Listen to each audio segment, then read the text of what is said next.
Dear distinguished guests, dear good people of Molde, dear prize award winner Edward Snowden, on behalf of the Bjørnson Academy, I have the great pleasure of welcoming you to the day dedicated to freedom of expression, to discussions on privacy versus surveillance, cowardly states versus superpowers, the impact on Edward Snowden's revelations, and shed some light on a continuously growing threat to our privacy and our identity, yours and mine.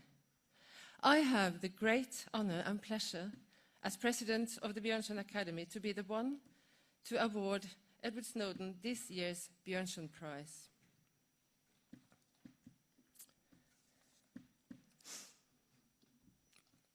Dear Edward Snowden, the board of the Bjørnson Academy was in no doubt. This year's coveted prize for freedom of expression was to be given you. The prize, named after our national bard Bjørnstjerne Bjørnson, must be awarded to a person that has made a tremendous contribution internationally for freedom of expression in the spirit of Bjørnstjerne Bjørnson. Bjørnson fought against poverty and class suppression. His dedicated struggle against racism was widely recognized, as was his work for the smaller nations' right to self-government. He fought for freedom for all countries and the people, and his struggle for freedom of expression was the very fundament of all of his significant commitments. The guidelines for the Bjørnson Academy's award of this year's prize to you states: the Bjørnson Academy awards Snowden this year's Bjørnson Prize because he, through his revelations, has shown how the electronic integrated information world can be a threat to personal integrity and also might pose a threat against freedom of expression.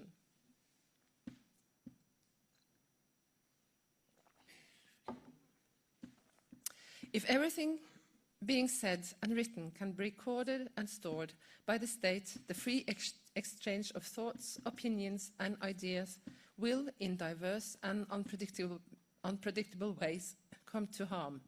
Many will restrain themselves because Big Brother is watching you, while others might face sanctions because they have transgressed the invisible boundaries defined by the state. Edward Snowden, we will honor you as the most important whistleblower of our time.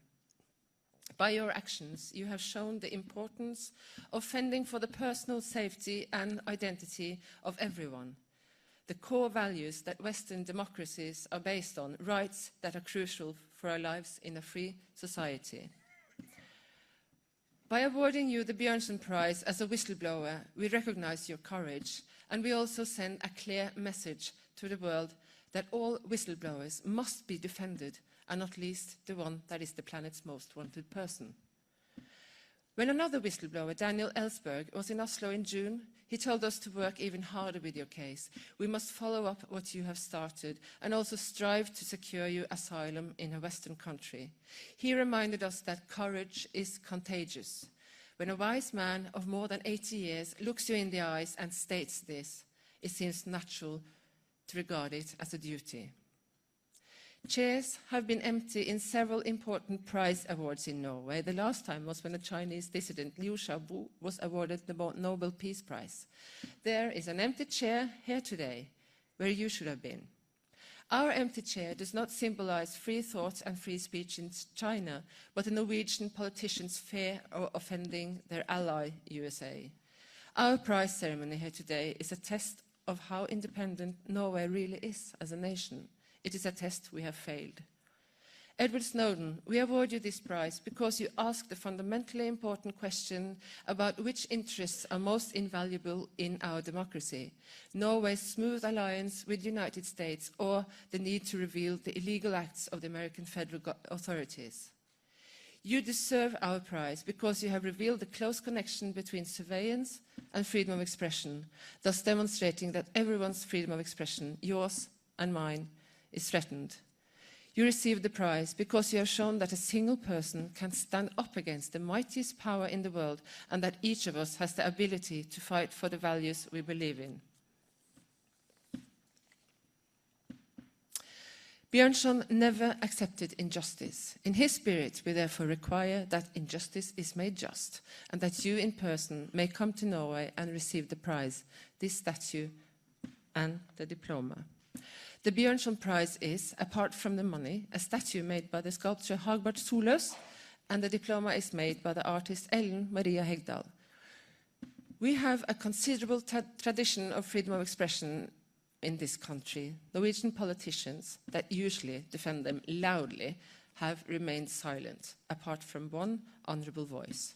It is time Norwegian politicians grant you protection in Norway, and the Bjørnson Academy will continue to work for you coming to Norway to receive the prize with guarantees from the Norwegian state that you will not be extradited to the United States. Through your lawyer, Ben Weisner, you have said that you are considering legal action in Norway in order to allow you safe passage to receive your prize next year. Edward Snowden, we are many that will fight for that to be a reality. I congratulate you with this year's Bjørnson Prize.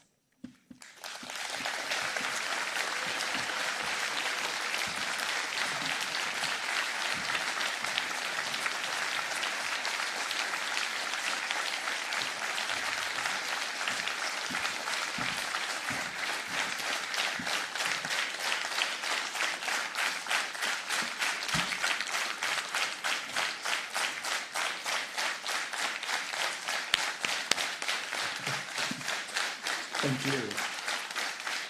Thank you so much.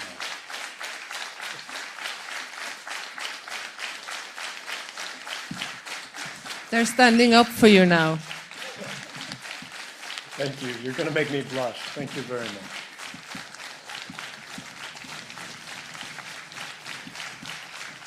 Thank you.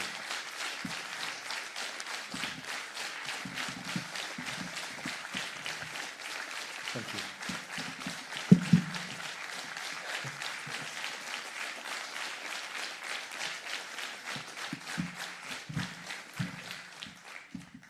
You're incredible. Thank you. Thank you very much. I'm sorry. I was going to ask them to give you a loud applaud, and they did. Very well earned. I would like to introduce the person that's going to interview you for your winner's interview. It's a well-renowned journalist in Norway, award-winning, an editor. He's now working as a journalist in a major Norwegian newspaper, Aftenposten. And actually, he's Aftenposten's correspondent in Moscow, but he had to come to Molde to interview you. Well, without any further ado, please, Per-Anders Johansen, the floor is yours.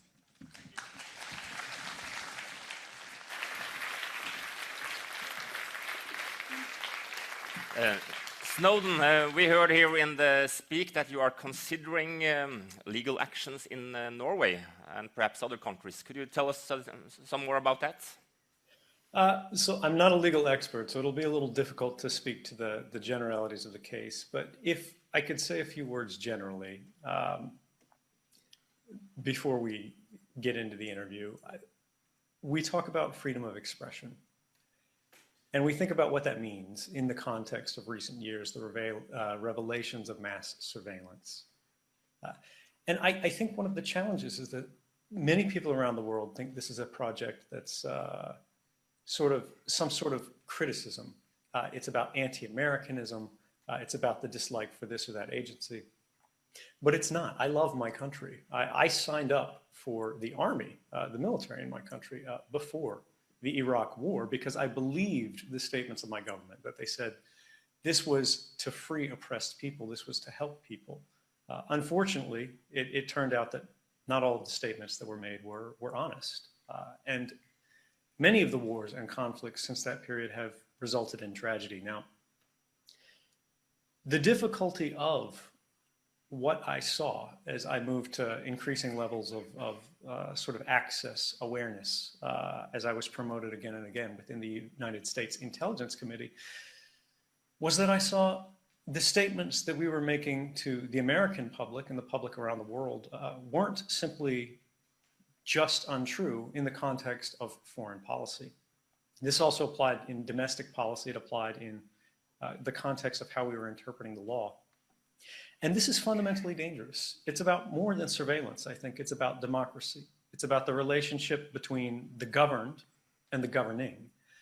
And more than anything, when we think about the change that's happened in the last 10 or so years' time with technology, where previously, if the police wanted to monitor someone, if a secret agency wanted to monitor someone, they had to select them individually. They had to travel to their house, to their office, put a bug in their telephone or at the local company. They watched them on the basis of an individualized suspicion of wrongdoing, that they were involved in some criminal activity or something else that represented a public threat. But without our knowledge, without our awareness, without our consent of the public, either within your country or any other country, we've seen that that's changed. The boundaries of our rights have been changed arbitrarily by a few officials sitting behind closed doors who substituted their judgment for our own. And this raises the question of if they can do this about surveillance, what else can they do it about? And more generally, when we think about what does it mean when no longer we're monitoring this person or that person because of what they may or may not be doing, because we think we have some evidence that they're involved in criminal activity, but instead we watch everyone, everywhere, all of the time, because they might someday do something wrong. We've reached a world of mass surveillance, of total surveillance. And this, unfortunately, is the reality today. Now, some officials will draw a distinction between the collection of what's called content and the collection of what's called metadata.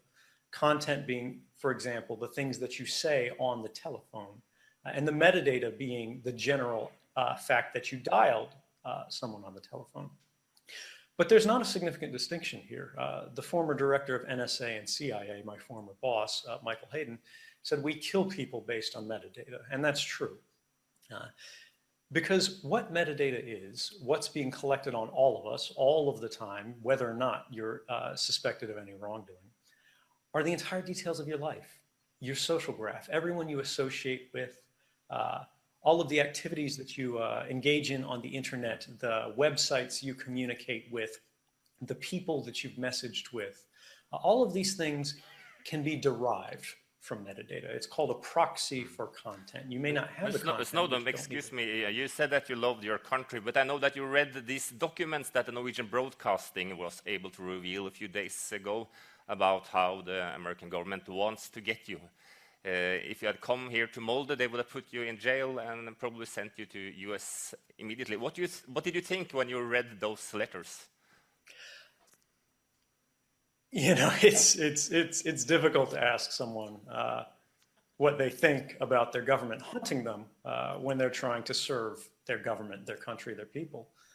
But when I think about it in the context of Norway, the other Scandinavian countries, the United States, European partners more broadly, and the global community, I think for Norway this was a missed opportunity. Because when we have friends, when we have people we care about, when we have close partners, to help them protect their image, the rule of law, their fundamental values, even in difficult situations, is a beneficial thing. It's not an attack against them. And when I think about what happened, anyone sitting in the Norwegian Foreign Ministry, the Norwegian government, should have recognized that what the United States government was asking for, which was for Norway to depart from the standard processing of asylum applications or recognition of an international traveler's right to seek and enjoy asylum, they shouldn't interfere with that. And so for Norway, for example, some people have said, well, if Norway offered asylum, or if Germany offered asylum, or if France offered asylum, it would be taken as an attack against the United States. I don't think that's true. I don't think the United States would punish these countries. I think there might be a point where they have to question, why did they disagree with us?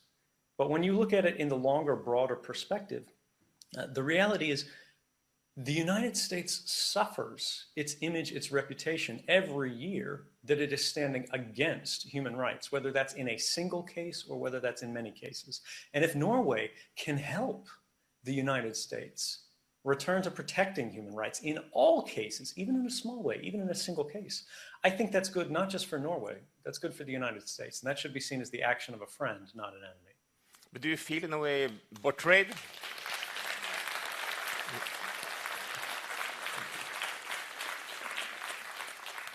But the fact is that neither Norway or any other Western government has opened the doors for you. Do you feel that you are betrayed and left alone in Moscow?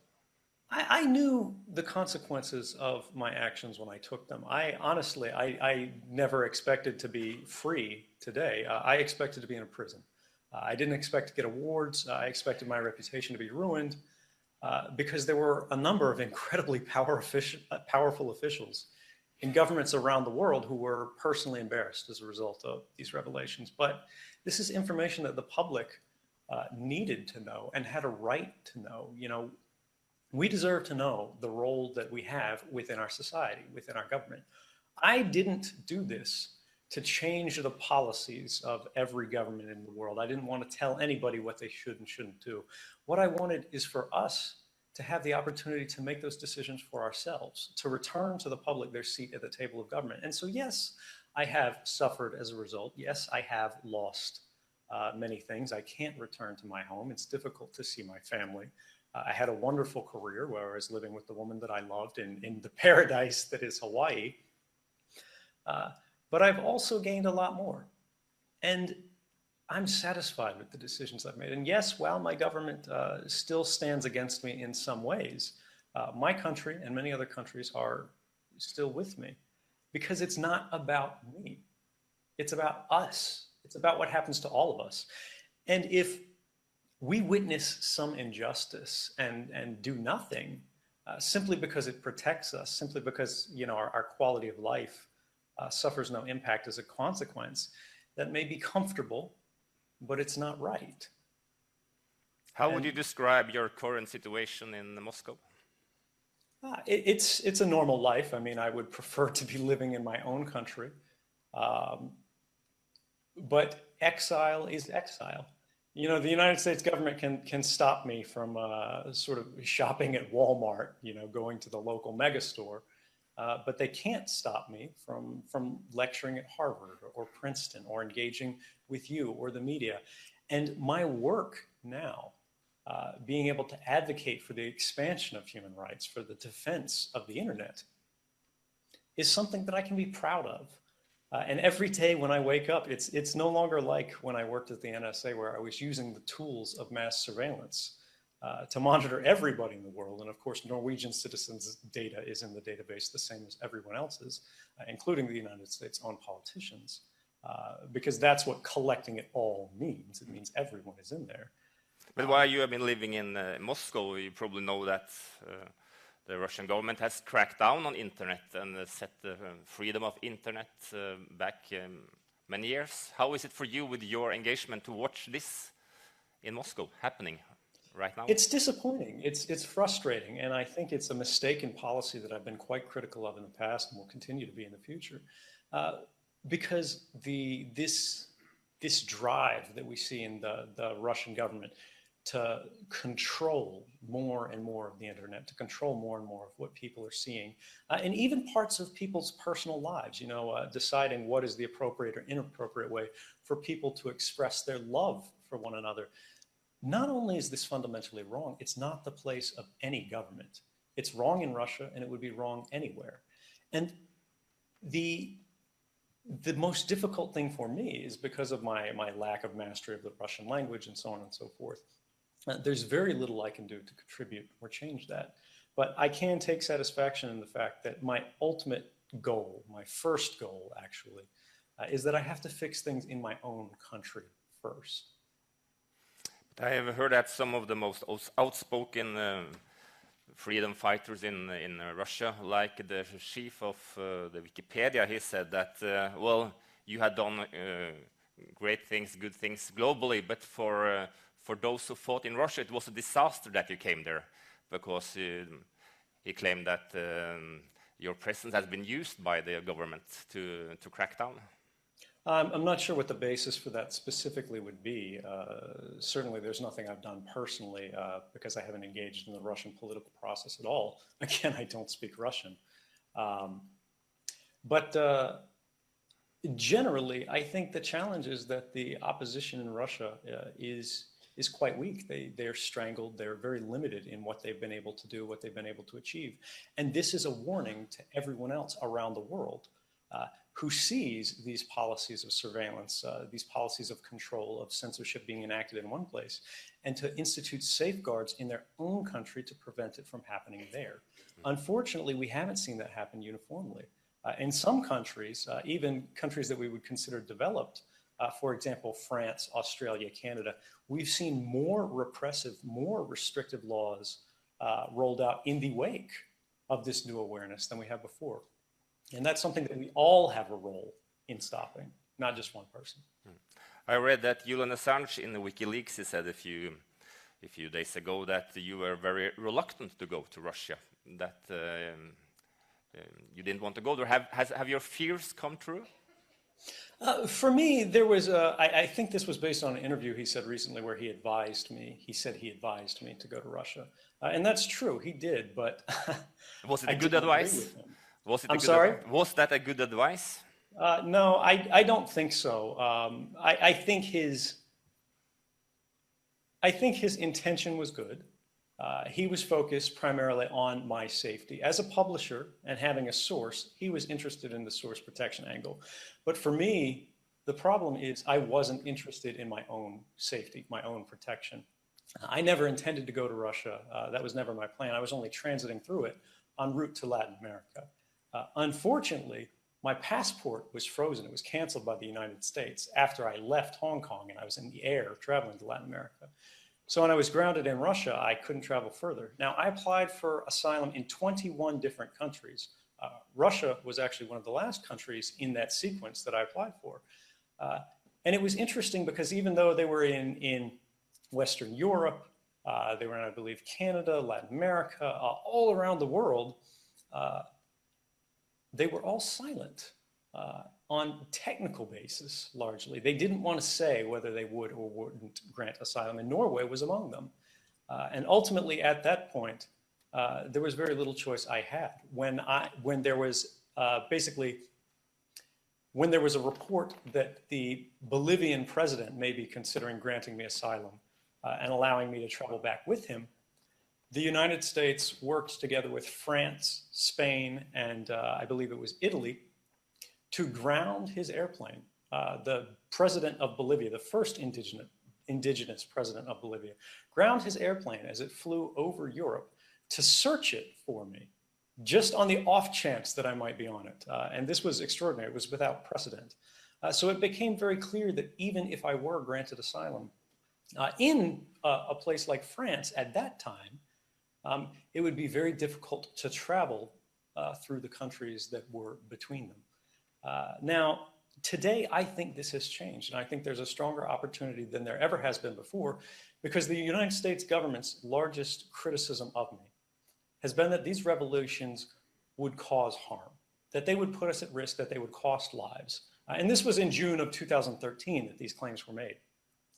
Well, we're now sitting in 2015, quite some time on, and we've seen that never in a single case has an individual suffered any harm at all as a consequence of these disclosures. But we can say that there have been tremendous benefits around the world, domestically within the United States. The Congress, the President, and the courts have all enacted changes to law and policy as a result of the public's knowledge and awareness of these programs. In Europe, the Data Retention Directive, which mandated that every country enact these same policies of mass surveillance, by default, was stricken down as unlawful. The United Nations, declared mass surveillance as a policy a violation of human rights. And we see this continue today. Even in the United Kingdom, we see that these revelations have shown that intelligence agencies that partner with the United States have been monitoring non-governmental organizations, human rights activists, like Amnesty International, and many others. And the question is this the kind of world we want to live in? And if you give me a little time to just make this fundamental point, when we think about that, what free expression means in this context, what we want the future to look like, that is the challenge of our generation. This is a new human rights challenge that no one has faced before because the technology did not previously exist. But now we are here. Now we must live with it, and now we must learn to control it. When you think about the future, ask yourself how you want to live, how you want your children to live. I believe that we should live in a world where people can be free to express themselves, to read what they want, to talk to the people they choose in any manner that they want to, without having to worry what a government official somewhere may think about that, what it looks like. Because people frame this many times in the context of, what would you do if you were under surveillance? But I think that's actually the wrong question. It's what wouldn't you do if you're under surveillance? What book wouldn't you read if you thought the government had a record about it? What political meeting wouldn't you attend if you thought someday, 30 years from now, that might come back to haunt you? If you were a child, if you were first getting involved in politics, you would be more careful about what you post on Facebook, what kind of activities and communications you have with your friend, because it's all being watched and monitored and recorded. Everything that we do is quantified and memorialized. Every choice, every idea, every thought and relationship that we want to engage in is being constituted as evidence that, for right or wrong, could be used against us one day. And I think that's not the world that we should have, and I think that's a world that we can avoid so long as we work together. And for me, when people say, I don't worry about it because I've got nothing to hide, you can look at me, that's fine, I've got no secrets. They fundamentally misunderstand the nature of human rights. First off, it doesn't matter whether or not a right is valuable to you as an individual, because rights are collective. There are vulnerable people in society who need all of their rights. And even were that not the case, saying that I don't care about privacy because I have nothing to hide is no different than saying I don't care about free speech because I have nothing to say, or freedom of the press because I'm not a journalist.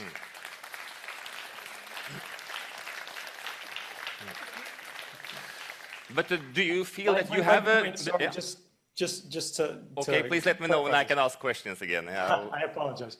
I just want to say that these rights are things that improve the quality of all of our lives. And if we don't stand to defend them, if we just get paid lip service to them, we will lose them. Because the only rights that we enjoy are the ones that we enforce. Sorry, please continue. No. Do you feel that you have freedom of expression for yourself in Moscow? Can you say what you want about Putin? I do, and I think that's primarily, particularly in the context of the fact that most of my activities happen online. I mean, when people ask me where I live, the most honest answer is on the internet. And because I am sort of an expert in encryption and communication methods, I used to teach people in the United States intelligence community how to operate sort of behind enemy lines in what we call denied areas. I have a freer hand than most, but I don't think those positions of privilege should be what people have to rely upon. I don't think we should need special skills to say what we think and believe. Unfortunately, today that's the case, but it shouldn't be, and it doesn't have to be. So let's change it. What kind of alternatives do you have now, Snowden, concerning the future? I'm not sure I understand the question. Yeah, well, you mentioned that you were considering illegal actions in Norway and other countries. What do you see as your alternatives? Well, ultimately, that's not a question that I can answer. It's not up to the person who's being accused of criminal activity, even if they are, political crimes where they're saying your speech is unlawful. That's not something that a person really decides for themselves. This is up to society. This is up to the international community to decide where we should draw the boundaries here. And I think what we are seeing is, as we move further and further away from sort of the initial heat and fear and concern of 2013, we see no one's died, There have been no harms, no consequences as a result, but there has been a tremendous public good provided as a result of the expansion of our knowledge about the way our government operates and the impact that it has on our rights. As a result, I think we will see this kind of opposition from the government about people telling the truth about things of fundamental public importance begin to relax. The world has changed quite dramatically since you came to Moscow, the war in Ukraine, we are on the edge of a new Cold War. How has this international situation influenced your work and your ability to fight for the things you believe in?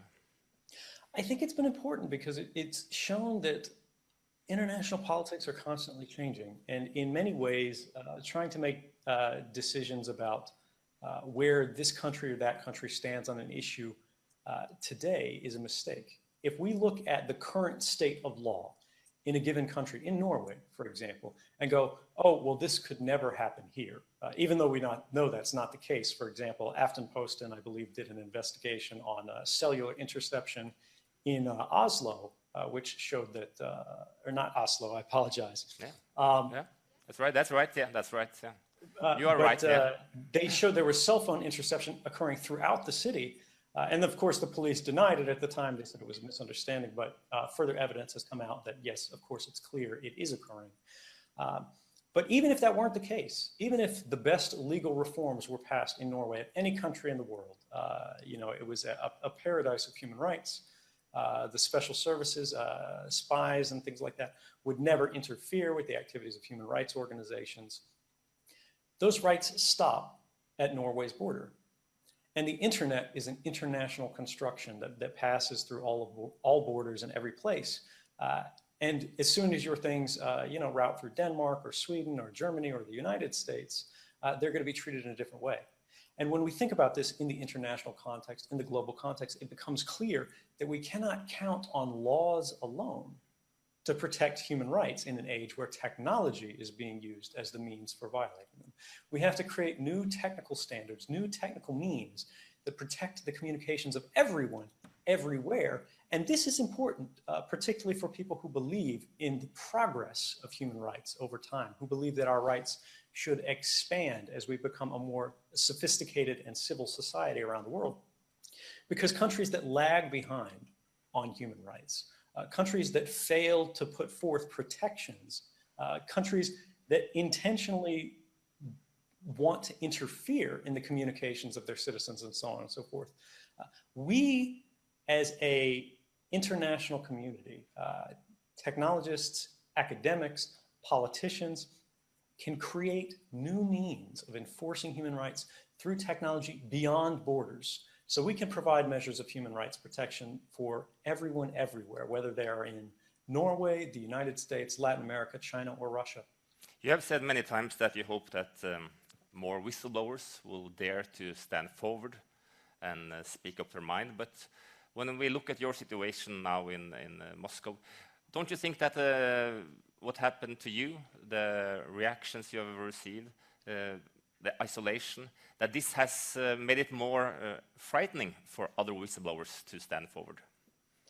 There's always going to be a measure of risk when you challenge great powers. I don't think that's ever likely to change. However, the idea that it's isolating, that I've been isolated,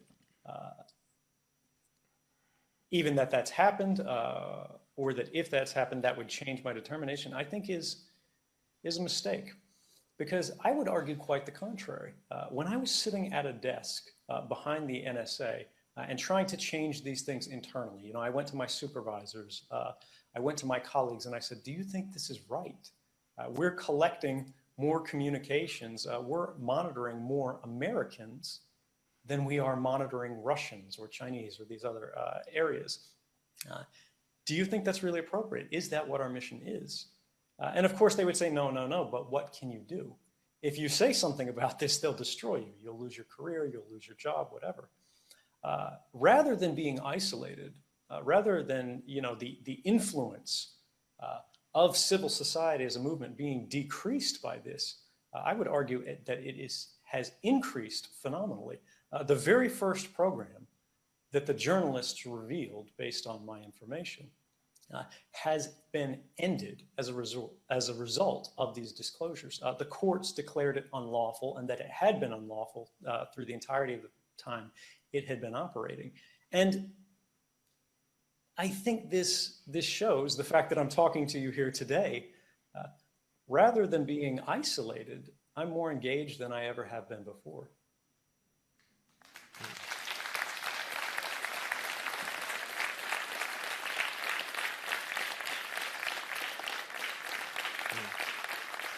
Thank you.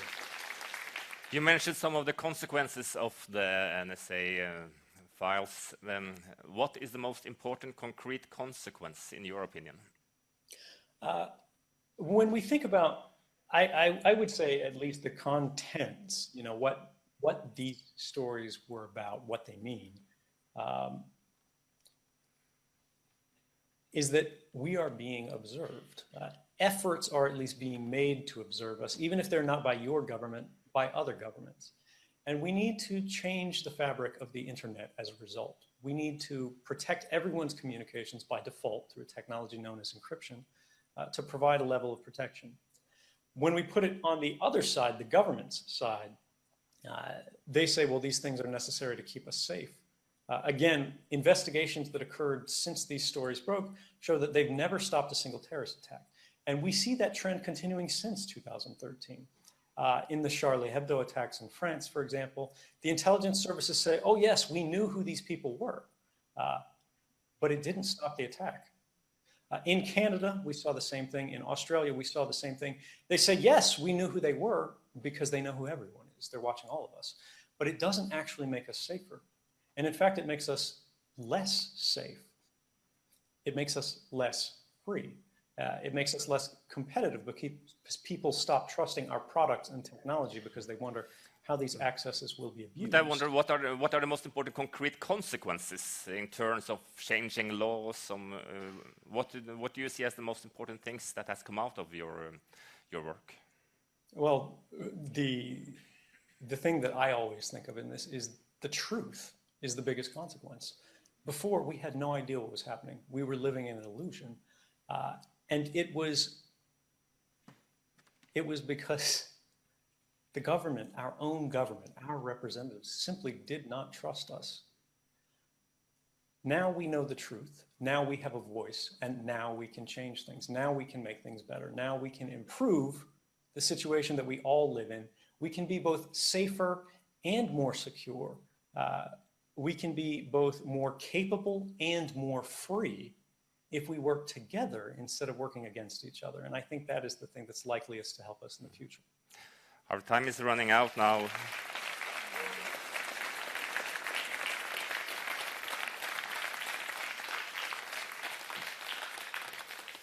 You mentioned before that the advice you got from Assange was not a good advice. Did I understand you correct? To go to Moscow?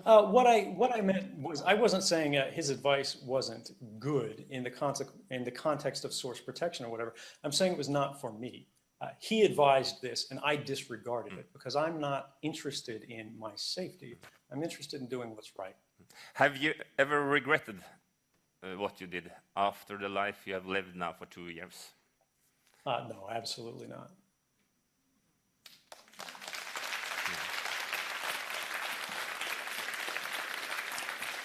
Well, thank you very much. Just and then, can you just clear up the things we heard from the beginning? Is it the fact that you are considering some kind of legal action in Norway so that you can come here and receive the prize for yourself? In every country, my legal team is looking at how do we use the framework that we have available to ensure that law protects human rights. And we protect human rights advocates. We assert that the right to seek and enjoy asylum is not gone. This isn't something that just applies to people who are critics of our society's adversaries, but they also apply to people who try to advance the interests of our own societies, even when it brings them into conflict or criticism of some figure or policy or program. Okay, thank you very much for joining us. Good luck. Anything you want to say in the end? Yeah, I would just say one brief thing, which is you asked me if I regretted anything, and I don't regret it. I would do it again. And the reason why is I think about how much power every individual person has. You know, I'm not an extraordinary figure. People like to use terms. They say either I'm, you know, this big hero or I'm this big villain. It's not true. I'm no different from you. I'm no different from anyone else. The thing is, when you see something wrong, when you see some violation of human rights, when you see some violation of policy or law, you have to recognize that you have the ability to change it. Yes, you can ignore it. Yes, you can go into the office. Yes, you can turn your eyes away from it and continue. Everyone has that option available to them. And it's difficult to criticize someone for not making sacrifices. I don't think that's appropriate because everyone has their own circumstances. But recognize that the distance between an ordinary day and a new life is a single moment of conscience. Thank you.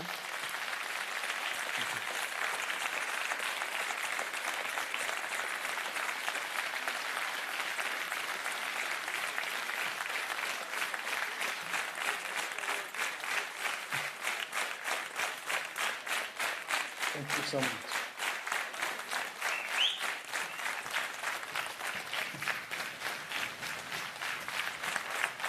Thank you, Norway. And thank you to the Academy.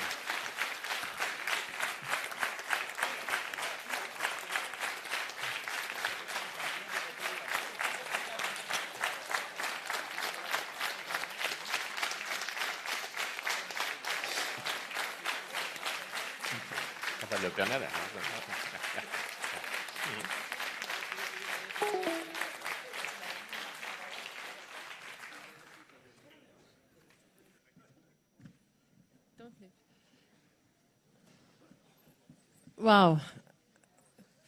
I would like to thank Per Anders Johansen for a very moving program, interview. I think it just left us now. Thank you so much. And you got a little book as a present, which signifies also the festival, because we are a part of a literature festival. So what's more natural than to give you a book from the festival with a picture of Bjørnson on the outside. Thank you so much.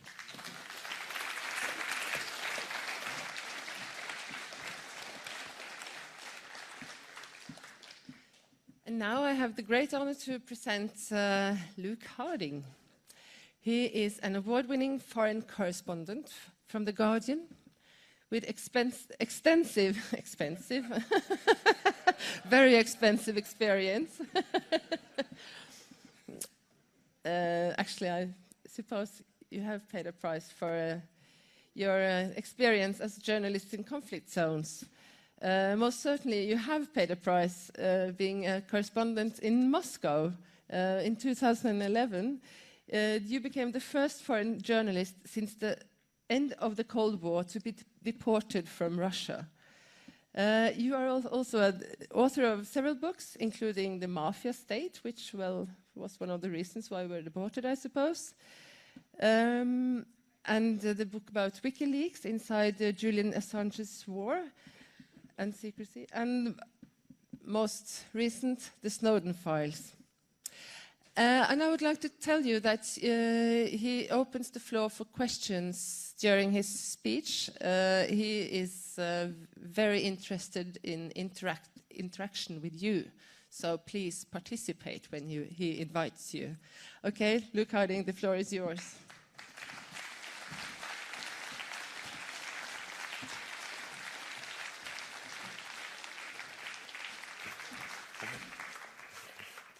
Okay, hello, good morning. It's wonderful to be here. It's wonderful to see Ed Snowden. What an incredible guy. Before we begin, I'm just going to show you a short video which kind of captures some of what he did, some of what my newspaper, The Guardian, did, and some of what the British government did to us.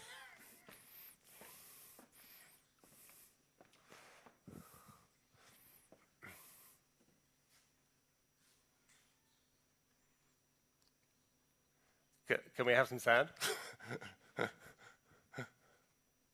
This could be the NSA hacking us, who knows?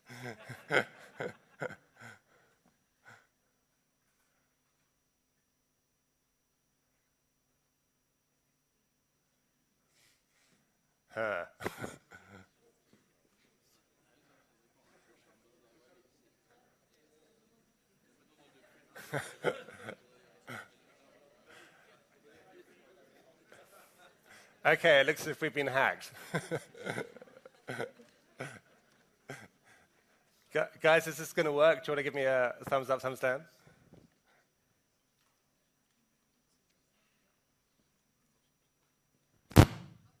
Oh.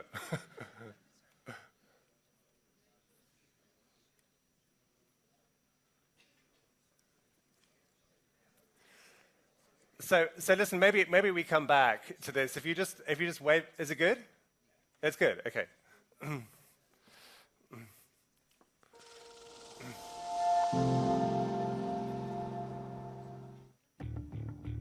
The NSA specifically targets the communications of everyone. It ingests them by default. The United States is not spying on ordinary people who don't threaten our national security. I'm just another guy who sits there day to day in the office, watches what's happening, and goes, this is something that's not our place to decide. The public needs to decide whether these programs and policies are right or wrong. It's entirely appropriate for a program to exist to look at foreign data. What Snowden is trying to draw attention to is the degree to which we are on a road to total surveillance. The work we do is addressing directly threats to this country, to our way of life, to this country and to people who live here. You can't come forward against the world's most powerful intelligence agencies and be completely free from risk, because they're such powerful adversaries that no one can meaningfully oppose them. If they want to get you, they'll get you in time. It's emerged that it was the Prime Minister who instructed Britain's most senior civil servant to tell the Guardian newspaper to destroy a computer which held files from the whistleblower Edward Snowden. We were faced effectively with an ultimatum from the British government that if we didn't hand back the material or destroy it, they would move to law. I don't think that we had Snowden's consent to hand the material back. And I didn't want to help the UK authorities know what he had given us. The paper, which had other copies of the Snowden files overseas, agreed to take an angle grinder to the computer while the intelligence agents watched.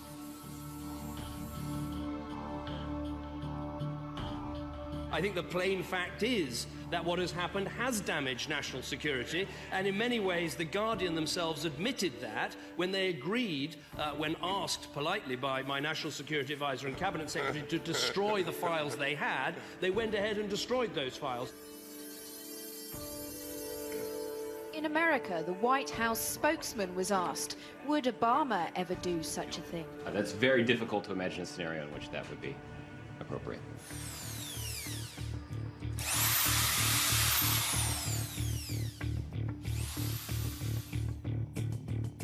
I love this country. Do you love this country? How do you answer that question? We live in a democracy.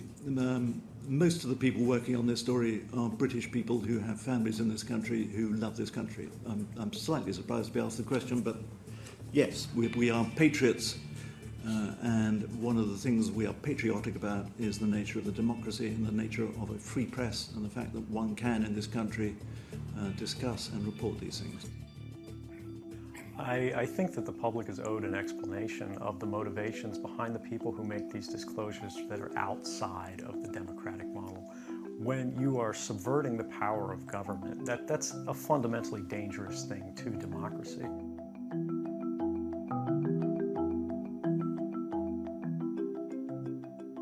In this directive, I have taken the unprecedented step of extending certain protections that we have for the American people to people overseas.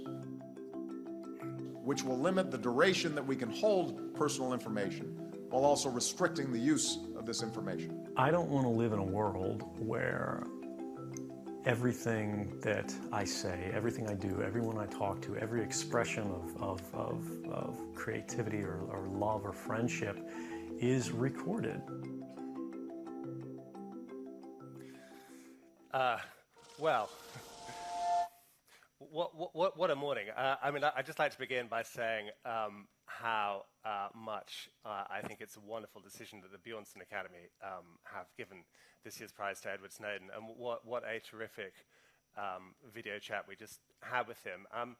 It's kind of easy sitting here in 2015 to forget just how brave, how courageous Edward Snowden was, because now it seems like that's a kind of that was an easy reality, and it wasn't. And I'd just like to begin by speaking a little bit about Edward Snowden's courage and also his methods, which I think were kind of amazing. If you cast your mind back to 2012, he was talking earlier on to Per about living in paradise in Hawaii with a woman he loved. He was a young man, 29 years old, working as a contractor for the National Security Agency, and as he explained himself beautifully, was disconcerted by what he saw. In his view, that kind of America, its allies, including the UK, including my own country, had turned their formidable spying capacities away from spying on bad guys, from Al-Qaeda, from terrorists and so on, onto civilian populations, onto everybody, in fact. And he did what any kind of concerned citizen would have done, which was he raised this internally, as he explained. And basically it didn't work. And I think the great genius of Edward Snowden is that he then came up with a kind of alternative method. He decided there was no point in complaining through official channels. And so he decided he was going to leak this material, but he did it in a very clever way. What he could have done is he could have dumped everything out onto the internet. And he didn't do that. He decided he was going to share this material with journalists, and in particular with Glenn Greenwald, who is my former colleague who worked on The Guardian at the time, and Laura Poitras, the documentary filmmaker. And, you know, one of the things I try and capture in my book, The Snowden Files, is just how extraordinary, how dramatic this whole operation was, and how it nearly failed, because essentially Snowden was sitting in Hawaii. He decided he was going to lift the lid on what you might call the kind of biggest leak on history. He didn't know Glenn Greenwald personally. He knew that if he were to send him an email, then this would end in disaster.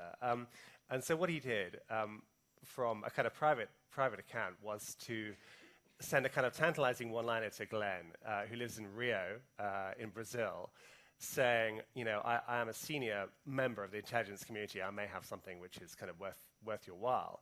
And, you know, I've been to Rio. I've seen Glenn. He's a brilliant journalist, a very brave man, but he's also someone who is kind of perennially distracted. He has 10 stray dogs. He has 3 mobile phones ringing all the time. You know, he's constantly in front of his laptop with 4 chat windows open. And, you know, it was quite hard to get he has book deals, quite hard to get his attention. And also, as any investigative journalist knows, you do get emails from a load of people who turn out to be slightly crazy, if I can put it like that. Obviously, no one in Mulder, but you know, but there are crazy people like that. And so Glenn got this email, and he sort of more or less ignored it. And then Snowden, at this point completely unknown, sitting in Hawaii, persisted, and eventually ended up sending Glenn a kind of a sort of idiot's guide, a kind of video tutorial to how Glenn could install encryption on his laptop, and they could have a kind of secure conversation. And I think we got a kind of flavor of Ed's sort of personality. But what I love about this encryption video is he's teaching him how to do it. His voice sounds like a kind of robot. He disguises his voice. It sounds like something out of Doctor Who. And he said, you need a really long password that nobody will think of. And then he said something like, Margaret Thatcher is 100% sexy. That was the example. Now, I don't know if you remember, you're probably too young to remember Margaret Thatcher, our wonderful Prime Minister, but from what I can recall as a teenager growing up, she wasn't 100% sexy. She was many other things. But this was Snowden's example, and already you see this kind of quite a mischievous intelligence at work. And, you know, the thing is, it didn't work. Basically, Glenn was busy. He never got around to doing it. And so in January of 2013, Snowden tried a different route, and he reached out to Laura Poitras, who, for anyone who hasn't seen Citizen 4, her documentary about the whole Snowden thing, it's an amazing documentary, and I thoroughly recommend it. And Laura, unlike Glenn, knew about encryption, and they managed to open a secure channel and began chatting. Laura, at this point, had moved to Berlin because she'd faced so much harassment from the American authorities. And so the whole kind of story moved forward, but there was nothing inevitable about it. It only happened because Snowden made it happen and took incredible personal risks, changing jobs, getting more access to more kind of material. And essentially, through Glenn, my newspaper, The Guardian, became involved. Laura basically said to Snowden, still not knowing his name, look, we'd like to film you, we'd like to interview you. And so Glenn and Laura, and a third colleague of mine, a wonderful guy called Ewan McCaskill, who's a Scottish correspondent. He sounds, he's a genius, but he sounds a bit like, I don't know if you remember Star Trek, he sounds a bit like Scotty from Star Trek, you know, so he says I rather than yes, and so on. But he was a very kind of experienced guy. And so the three of them essentially got this kind of cryptic message expecting that they would meet their source on the east coast of America, maybe in Maryland, close to NSA headquarters, etc. And they simply got one line saying, you know, your destination is Hong Kong, and my name is Edward Snowden. What's interesting, of course, you know, in that context, normally, if you're a normal person, the first thing you would do is Google Edward Snowden, look on Facebook, etc. And of course, they knew that they couldn't do that. So they flew to Hong Kong. And really, this is when I got involved. I was in London. I was part of the team kind of looking at the material that Snowden passed to Ewan, to Glenn, to Laura to examine. And we knew this was a very extraordinary story. But what I think is remarkable, you saw in the video, is what a kind of calm, calm presence Ed was. But you know, there were some kind of fun moments along the way. Basically, Ewan had to try and verify that Snowden was who he said he was, that he really was a kind of genuine person from inside the US intelligence agency. And we were never very good at what you might call spycraft, the James Bond stuff. You know, we tried, but we were pretty terrible at it. We got better along the way. But for example, Ewan had been told, Ewan likes Guinness, you know, the sort of black stuff. We were told that, Ewan was told that having met Snowden in Hong Kong, if Snowden was for real, he should text back to his boss in New York, the Guinness is good. And if Snowden were fake, if he were one of those hoaxes that we journalists come across from time to time, the Guinness is bad. And so after the first day, he texted back that, you know, the Guinness is good. And those 4 words really kind of flipped the switch on a kind of publishing operation, which I think kind of, you know, changed the world, actually. It changed the world. And also brought us into all sorts of difficulties. We did several stories that week. I think the most important one is the one that Ed mentioned, about the first one, which was about the Pfizer court, about the fact that secretly the US government was collecting the phone records of every American. We did stories about PRISM, the fact that the NSA had a backdoor into all of the social media platforms that we use every day, Google, Yahoo, Facebook, and so on. And we did a program which I was involved in investigating called a story about a program called Tempora, which is essentially that the British and the Americans are hacking the fiber optic cables which cut across the Atlantic, go to the UK, and of course then go up to Norway. So these were very important stories to do. And immediately, my newspaper, The Guardian, had a whole lot of challenges, legal challenges, editorial challenges, logistical challenges, because we found pretty quickly we were being hacked well, we never quite found out who was hacking us, but we all had kind of problems with communications and so on. So, then we had David Cameron, our wonderful Prime Minister, whom you saw on the video. really, this was kind of quite shocking for us because we assume living in Europe, living in Northern Europe especially, that our democracies are mature, that our governments are responsible, that institutions work. And David Cameron, who went to Eton, a very exclusive sort of private school in the UK, has a kind of bullying tendency. He doesn't really understand big data. He doesn't understand the technical aspect of all this. But what he is very good at is trying to get his own way.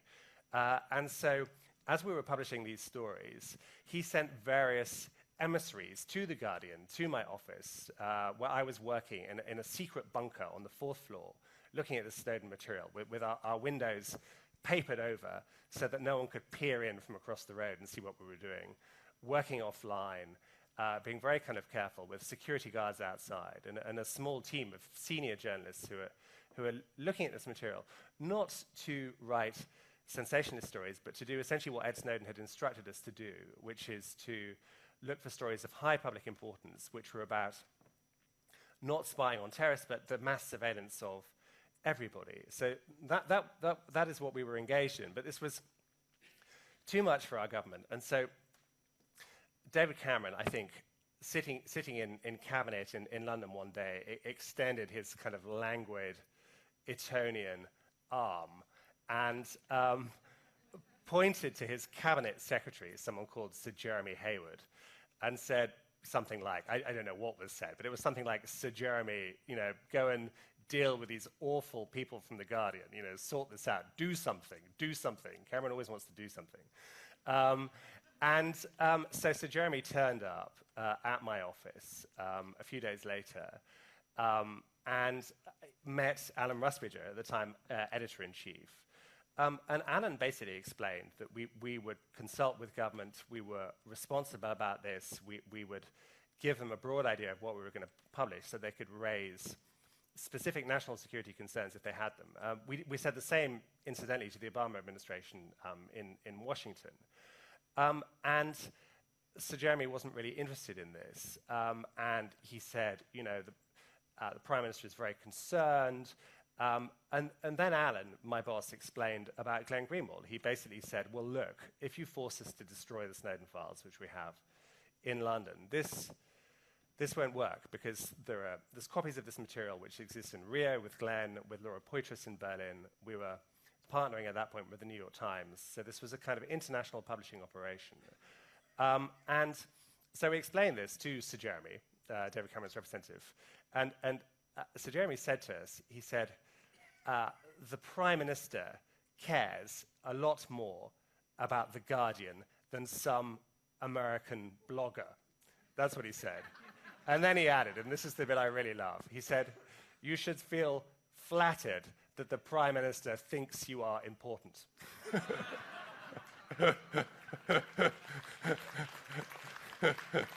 So that was the message from the British government to the Free Press. You should feel flattered, the Prime Minister thinks you're important. And basically the pressure was kind of ratcheted up and up and up with more and more kind of legal threats until we got to the stage where essentially we had a pretty stark choice. Either we destroyed our computers or the British police would charge up into the secret bunker where I was, arrest us all, take away our material, and so on, and prevent us from reporting this story, which was a story of huge importance.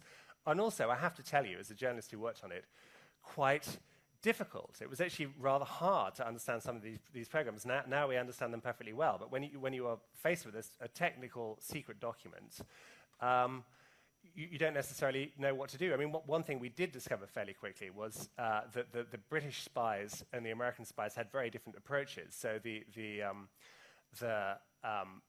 American program names of mass surveillance had very, kind of grand-sounding names. Things like, boundless informants, the mission never sleeps. And the British nerds who wrote their program, they'd all grown up on Monty Python, on Blackadder, and the British programs were called things like, Bad Piggy, or Naughty Giraffe, or this kind of thing. And so there were stylistic differences, but the more serious point was that actually we discovered that these hitherto unknown programs of mass surveillance, which we only know thanks to Edward Snowden, were incredibly invasive. And this whole thing sort of culminated, the pressure from the government culminated in the summer of 2013, when, in the end, as you saw on the video, the government sent two representatives from GCHQ, the government monitoring agency, to the Guardian's offices. I mean, I think they'd been in a white van outside our building for 2 weeks, waiting for the moment to go in. And we had some negotiations with them. And they said, okay, you're going to have to destroy all of your material. You'll need to buy goggles. You need to buy angle grinders. And you'll need one of these. And they produced something which looked like a small microwave oven, on which you kind of warm up your cold cup of coffee. And we said, what the hell is that? And they said, oh, well, that's a degausser, which destroys magnetic material, computer data, and so on. And we were very suspicious of them. And we said, well, okay, we'll buy our own degausser. Thanks, we're not going to use yours. We don't trust you. And they said, no, you won't. And we said, why not? And they said, well, they cost £30,000. And we said, okay, we'll use yours. So we're in the basement of the Guardian offices with the Snowden files, the biggest leak in history. And we smashed up our computers and fed the little bits into the degausser, a bit like, small children posting plastic shapes into a cylinder. It was similar to that. And the spies watched this thing, and they got increasingly concerned because nothing was happening. And one of them bent over like this. And then finally there was a loud pop. And that was it. The Snowden files were gone, except as we explained to the government repeatedly, they hadn't gone. We'd merely offshored our reporting operation to New York, where we had duplicates and carried on publishing. But, for David Cameron, he had done something. And I describe it in my book as half pantomime and half Stasi, the East German secret police, because on the one hand it was funny, on the other hand, here we were, a global newspaper with an international audience being forced to destroy our computers on this important story at the behest of government. Before I take questions, there are just a couple of things I want to say. I thought Ed was brilliant at explaining why he did what he did and why his revelations are so important. And, it's worth reprising what we know now, thanks to Edward Snowden. I wonder how many of you have got one of these. Everyone, right? Have you all got? Is anyone who hasn't got an iPhone? Everyone these days has a. Okay, you haven't, all right? Well, you're very wise. But basically, what we know from Ed is that this is a kind of wonderful spying machine that all of your emails can be collected, that your metadata can be collected, that he talks so well about, but also your kind of geolocation data. In other words, we won't do it now, but if you go into your privacy settings, there's a record of where you've been every 2 seconds, minute by minute. So if I were to look in my thing now, I would, you could tell exactly when I arrived in Mulder and so on. All this is being collected as well. And of course, and also the NSA can remotely turn on your iPhone and use it as a remote microphone, so it can listen into what you are saying. This is very troubling. This is very troubling for everybody, I think, everyone who cares about freedom of speech and so on. We had to change our methods while writing this story. And I think it's a fundamental challenge, actually, for all of us, but for particularly people who work with confidential sources. So if you're a lawyer, for example, meeting a client, if you're a politician meeting a voter, if you're a journalist trying to meet a secret source, I have people who want to email me with stories, and of course it's very tricky. What does one do about that? And this is the problem: is that all of our communications are being collected and sifted, and it appears, certainly in Britain at least, there's not very much we can do about it. But I don't think we should be paranoid. I think we should carry on doing what we are doing. That we should all love each other, etc. But I think that it's worth bearing this in mind. These kind of formidable technical capacities. I mean, Ed mentioned this. I think if you can use encryption, use encryption. Maybe not all the time, but for sensitive stuff, encryption works perfectly well. And what we've found at my newspaper now is that when we have sensitive discussions, when we're talking about difficult stories, we all leave our mobile phones outside. And actually, sometimes we, or you can put them in the microwave or a cocktail shaker or, anything like that. You have to be kind of very careful. And it's almost as if we have, as a sort of society, we have fallen through a wormhole and gone back to the 1980s. Does anyone remember the 1980s? When you wrote stuff down on paper and stamps. You remember all that stuff? Anyway, it is a bit like that. I sometimes feel now that I've gone into a kind of John le Carré spy thriller, because instead of emailing my sources, I will now meet them in Marble Arch, and we will walk together under the plane trees of Hyde Park, and we will sit on benches. I mean, this is the world we have come to, because I say this, I kid you not, but I had experience of a fair amount of surveillance and harassment when I was in Russia for The Guardian as the kind of Moscow correspondent, which led to my being kicked out in 2011. But when I was writing the Snowden files, with Ewan McCaskill, my colleague, who met Snowden in Hong Kong and has been to see him twice in Moscow, something very strange happened. I at one point, this was in August of 2013, I was writing a particularly critical chapter about how the NSA revelations had damaged American tech firms, Facebook, Google, etc. And I was writing something which even I thought was very unflattering about the NSA. And the paragraph began remotely deleting from right to left. I kid you not. I wasn't actually touching anything. I hadn't put banana on my keyboard, as some people have suggested. but someone was reading my manuscript, didn't like it, and were deleting it. I don't know who they were. I imagine probably it was NSA, but I don't know. I've got no proof of that. And what was so ridiculous was that, it was annoying because my text was disappearing. But if you write books, and a lot of people here who write books, you expect criticism, but you expect criticism once the book has been published. You don't expect criticism as you are going along paragraph by paragraph. You have your enemies who give you 1 star on Amazon and say this is the worst novel I've ever read. You have your mother who gives you 5 stars and says it's a work of genius. But you don't. But anyway, so I began leaving messages from my mystery readers saying, dear whoever you are, look, I know you're reading this. I'm not terribly happy. I'd be very grateful if you don't delete anything, have a good day. And if this were Hollywood, of course, then I would have, the cursor would have flashed a message back, but it wasn't. But this sort of remote deletion went on for about 6 or 7 weeks until finally a colleague of mine mentioned it to a newspaper, and then immediately it stopped. I don't know why. So yeah, just one last thing, and then we'll interact. But I really get what Ed Snowden says about surveillance. I get it because when I was in Russia, I was writing stories which annoyed the Russian authorities. I was writing about Putin's personal fortune. I was reporting on the war in southern Russia and the North Caucasus. I was writing about corruption. I was writing about Alexander Litvinenko, who was the sort of Russian dissident who was murdered in London in 2006 with radioactive polonium. And I wasn't kind of very popular. And what happened was that the FSB, the KGB spy agency, kind of broke repeatedly into the flat where I was living with my wife and our 2 small children. They were 6 and 9 when we first arrived in Moscow.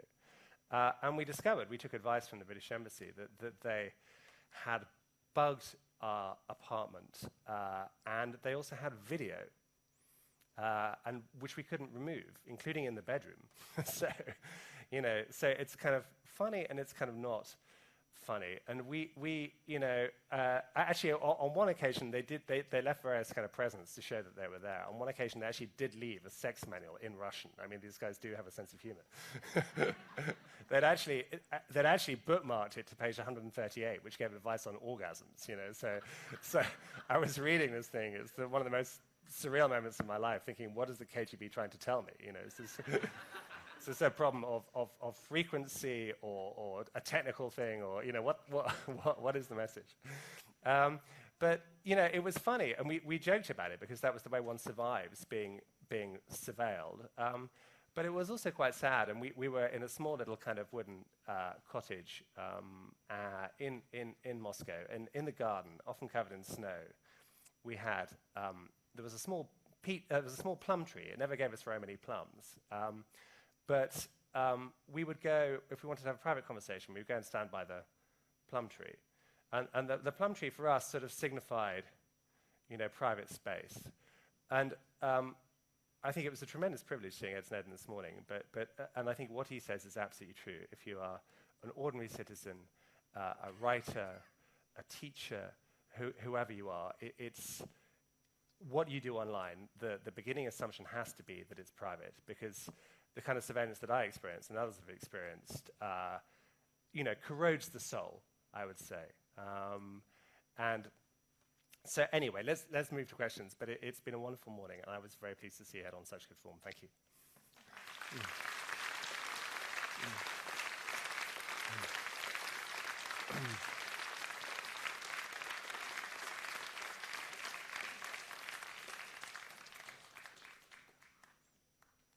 Yeah, has anyone got a question? If anyone's from the NSA, then make yourself known. Or not. Hi. Hello. Excellent book. Thank you. Thank you. What is the general British reaction to the news about the surveillance in Britain? The reaction has been very depressing. I mean, I sometimes think, I sometimes feel rather kind of ashamed to be British, because the British reaction reminds me of a kind of, rather elderly man who has had a very fine meal with too much wine and has fallen asleep, in the afternoon, and is waiting for someone to rouse him with a cup of tea and a biscuit. I mean, it really has been very... I mean, first of all, there was kind of silence when we were publishing these stories in 2013. We got very little solidarity from other newspapers. I think that's partly political, partly the fact that we The Guardian, were very unpopular in the UK after uncovering phone hacking by the Rupert Murdoch titles. And it was also partly because the entire political class, both on the left, the Labour Party, and the right, the Conservatives, had been involved in this. Actually, it was the sort of centre-left Labour Party, and under the late Tony Blair, who signed off on the most kind of invasive surveillance program secretly. David Miliband actually was one of the people who did this, the former Labour Foreign Secretary, and then the Conservatives, of course, were worse. So we came under attack, and what I'm sort of disappointed about is that if you look around the world, I mean, Ed said this, certain countries like Brazil, like Germany, actually like the US, have really kind of embraced this, had a debate, talked about oversight, about legislation, about reform. There hasn't been a huge amount of reform, but there's been some. Whereas in Britain, there's been almost nothing. There's just been finger-pointing from kind of David Cameron. And I try and explore this in my book. I mean, I think it depends on whether people trust the state. I mean, I don't know how much people in Malta trust the Norwegian government, but certainly for historical reasons, most people in Britain do trust the state, and most people in Germany, I would say, would not, because they had Gestapo, they had Stasi, they understand what can happen to society when it heads off in a totalitarian direction. So the response has been very disappointing. But having said that, I think Ed made a very important point, which is that actually, despite the apocalyptic things the spy chiefs and the politicians were saying in 2013, no one has been killed. National security hasn't, I don't think, in my view, been badly damaged. And I think it's up to all of us to make a fuss about this. And that's why I think it's so important that Ed Snowden got the Bjørnson Prize today. Hi. Hi. I haven't read your book, but well, you can buy it later. Yeah, but I do read The Guardian. Okay. You were talking a little bit about it just now, but my parents' generation, they're in the 70s now. They're much more trusting towards the government than I am, and in their eyes, I'm still an obnoxious teenager, when I talk about this. And I was just wondering, because what I very often hear people say is, well, I got nothing to hide, so I don't mind them spying on me. And I tell them, okay, so can I come with you into the toilet the next time? And they say, no, why? Well, you got nothing to hide, do you? Yeah. So my question to you is, I'm sure you meet this question. Why should I care? Why should I mind someone spying on me because I got nothing to hide? How do you reply? Yeah, it's a good question, and you know, as Ed said, it's a bit like saying, I have nothing to say, therefore I don't believe in freedom of speech. You know, it's a very kind of complacent answer, but you do hear it a lot, especially in the UK. I mean, I think you just have to kind of take a step back and look at what's going on. I mean, if we lived in a world where all governments behaved perfectly, you know, there was perfect oversight, perfect laws, perfect legislators, then maybe you could make that case. But of course we don't, and history teaches us that we don't. I mean, if you look at the history of the NSA in the United States, it swung from sort of between two kind of poles, one of which is kind of you might call overreach, and the other is reform, which is where we are at the moment. But in the 1970s, the NSA, FBI, they were spying on opponents of the Vietnam War. They were spying on Martin Luther King. They were spying on human rights activists and so on. And this is the danger with this system. And even in my country, Britain, we've had all sorts of people being spied on. We've had Guantanamo Bay prisoners spied on and so on. And we've had undercover police officers who've been infiltrated into radical, you know, green and leftist groups. And I think the test for any government isn't, you know, is the people on the margins. You know, how do you treat those? And so I think sort of history tells us that we have to kind of be vigilant, we have to be engaged, and we have to make sure that our legislation works and that our oversight works. But you don't strike me as a teenager anyway. But thank you. Yeah, there's a. Oh, here. I'm so sorry. Yeah, hi. Yeah. I was wondering, could you just comment on the paradox that Snowden is in Russia? Because he kind of avoided the question. I mean, Russia is arguably a state which is more eager than any state to really surveil and control its population. Could you just, because yeah, I mean, I can't. Why is it so difficult for him to answer that question in a direct way, do you think? Well, I mean, I felt some sympathy for him. I actually thought he was more frank about that than I've ever seen him before today. He was pretty clear that it wasn't his idea to go to Russia. As we know, he was trying to get to Latin America, and he got stuck on Julian Assange's advice. And he was also, I haven't heard him be quite so outspoken about what the Russian government is doing and the Russian internet clampdown. So it's not that he's unaware of what's going on or that he's trying to kind of be cowardly, or indeed that he's a Russian agent, as some of his kind of lazier critics have said. I mean, there's no evidence of that. But I mean, I think ultimately what he was saying was that reform has to begin in his own country, which he understands. I do have some sympathy with him. I mean, you know, I speak Russian. It's a very hard language to learn. And I think if he can't access what's going on there, you know, it's tricky for him. It's clear from what he said he would rather be practically anywhere else. I think he would very much like to be in Norway, for example. And as he said, it's up to us to try and put pressure on governments to make sure that he has a kind of safe exit to I mean, I think Norway or Germany would be ideal choices for him. And it's up to you guys to try and make that happen.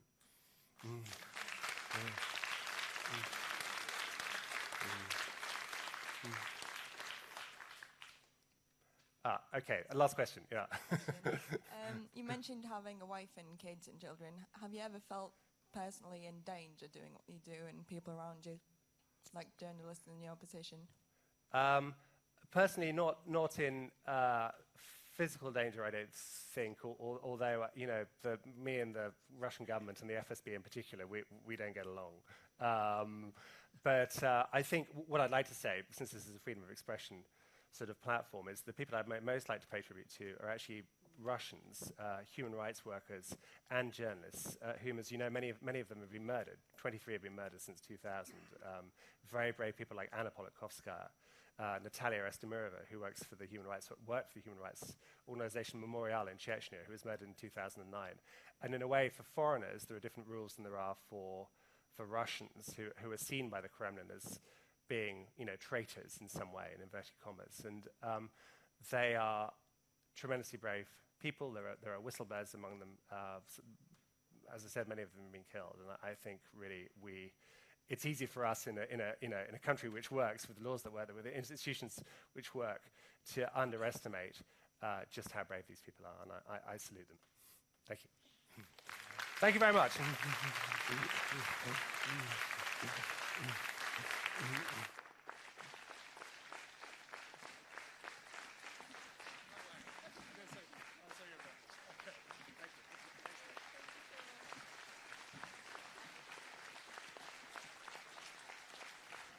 Thank you so much, Luke. He could have spoken for another hour, and we could have listened to you for another hour, but now there's a break. Now I switch to Norwegian. Ja,